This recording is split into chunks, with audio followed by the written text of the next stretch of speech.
can't stand up to us, then they all might stand up. Those puny little ants outnumber us 100 to 1. And if they ever figure that out, there goes our way of life. It's not about food. It's about keeping those ants in line.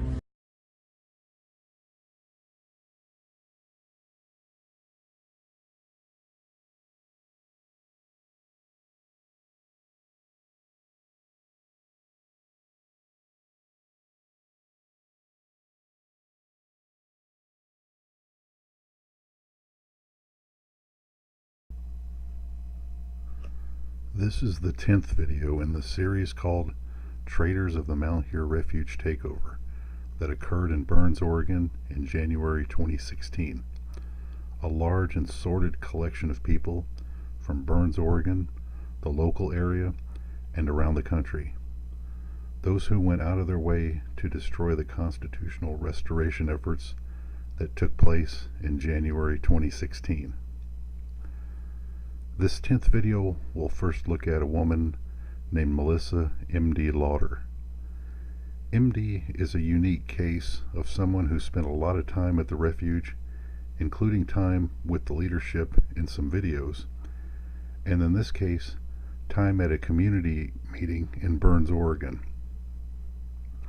Here we are given the info from deputies from another county of their law enforcement numbers at the event and the surveillance of the militia. A number appear armed, numbering several dozen, with Ammon Bundy and Pete Santilli. One member, Reed Heck, tries to enter open carrying but is refused.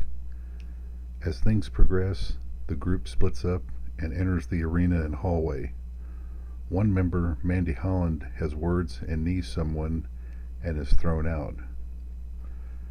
Now here we will see the helpful M.D. Lauder looking out for the militia. She sees increased law enforcement numbers and alerts militia members and Ammon Bundy. These individuals then leave the event quickly without any issues. Unfortunately, we will now see the bad side of M.D. Lauder as she turns on an individual at the refuge only a short time, named Thomas Lacovera.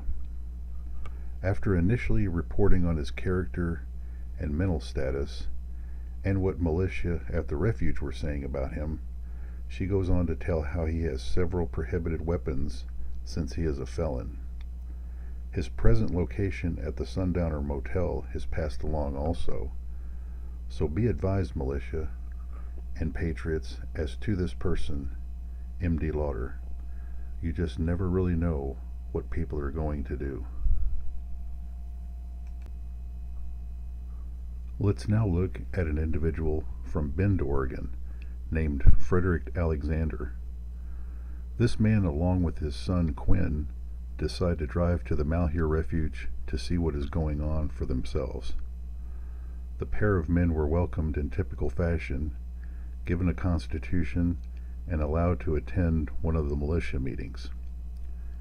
He then goes on to explain what he heard were the positions and reasons for the occupation.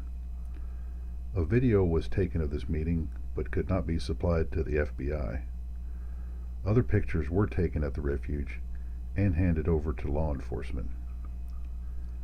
The man did agree with the occupiers in a number of ways, but feels they went too far. He is also suspicious of the motives because a large number, he believes a majority in fact, are Mormons. They accept an invitation to eat and sleep for the night. The pair were asked to join up with the militia but refused. No overt pressure was applied during the offer. The pair then left the refuge. It's too bad things didn't work out with the militia and you had to turn in this paperwork, Frederick Alexander. The last person to be reviewed is a Burns, Oregon local named Lewis Smith. Initially, he seems to be concerned as to whether the occupiers were taking care of the property. He notes that they are organized and clean and gives Ammon Bundy a book published by his church. On another visit to the refuge, he brings 3 bales of hay for the horse Hellboy. He also notes a couple of people he thinks are acting crazy. No names given. Lewis Smith then gives up the names of 11 occupiers with dates of birth. Lord only knows how he got all that info on everybody. On behalf of the horse Hellboy, since deceased, rest his soul, I will thank you for the hay bales, but you really didn't have to name so many individuals. To the FBI, Lewis Smith.